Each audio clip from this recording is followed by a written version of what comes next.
Hey, it's Mark Strigl with some music news that has happened recently that I found interesting. Paul Stanley of Kiss says he misses playing live with that band, but he's come to terms that it's not going to happen again. Meanwhile, Gene Simmons from Kiss, he's playing like all over the US in 2025, including like numerous stops within numerous different states. I mean, in New Jersey, he's got 2 gigs. Texas, he's playing all over the place. Illinois, Indiana.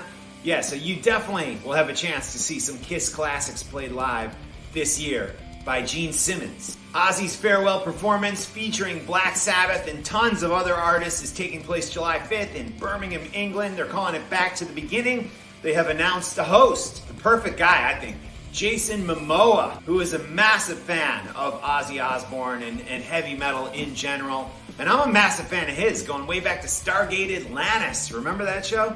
And then, of course, there was Game of Thrones. He played Aquaman. He's the best. Speaking of Ozzy's final performance, Back to the Beginning in Birmingham, England, why isn't Judas Priest on the bill? A lot of people asking me this. There's got to be a conflict. I mean, former Priest guitar player KK Downing, he's going to be a part of it.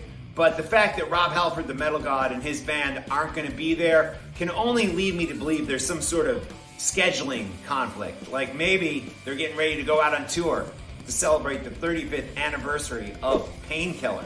And one more thing, this literally just coming in as we're putting together this video. Karl Cochran passed away. Great guy. I've worked with him in the studio. He wrote one of the best songs on Psycho Circus by Kiss, Into the Void. He played in Ace Frehley's band, worked with Jolene Turner, worked with Flava Flav. I mean, so many other people too. Rest in peace, Karl Cochran.